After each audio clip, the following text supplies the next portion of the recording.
সবাইকে শুভেচ্ছা এবং অভিনন্দন। আমি মাহমুদুর রহমান আপনাদের সাথে পড়ন্ত বিকেলে আছি।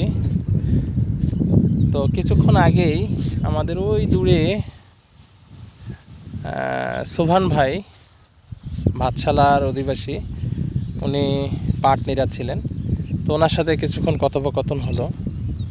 তো উনি ঈদের একদিন আগে পাটের বীজ বুনছেন। তো তার জমি 64% জমি। তো জানতে চাইলাম যে কতটুকু তিনি জমিতে পাট বীজ ছিটাইছেন। তো উনি বললেন প্রায় 1.5 কেজি থেকে 2 কেজি বীজ। এটা লোকাল বীজ, বনগ্রামের হাট থেকে উনি এটা নিয়েছেন। তো অনেক তথ্য উপাত্ত তার কাছ থেকে নেওয়ার চেষ্টা করলাম। আসলে আমরা যেটা বইয়ে পড়াশোনা করি বা আমরা বইয়ে যে বিষয়গুলা পাই, যে পাটের বীজ হার, তারপরে লাইন টু লাইন দূরত্ব, কতটুকু সার ব্যবস্থাপনা করতে হয়, তো এর থেকে একটা ভিন্নতা লক্ষ্য করা যায় তাদের ক্ষেত্রে। যেমন যদি বীজের ক্ষেত্রে দেখা যায় যে আমাদের যে রিকমেন্ড ডোজ যেটা বলে, সেটা প্রায় আপনার 2.5 থেকে 3 কেজির কথা বলা আছে 2 বিঘা জমিতে। তো প্রায় 2 বিঘা জমিতে আমাদের সোহান ভাই বলতেছে 1.5 কেজি বীজ হলেই তা হয়ে যায় আর কি।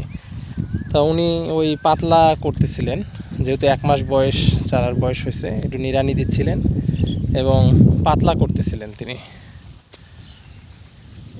তো তিনি আরও অনেক কথা বললেন যে তার প্রায় 64% জমি থেকে প্রায় 28 মণ পাট আসতে পারে। তো ব্যক্তিগত উদ্যোগেই তিনি সব কিছু করে থাকেন। পাটের জাগ তার বাড়িতেই তিনি করছেন। তো পাটের মন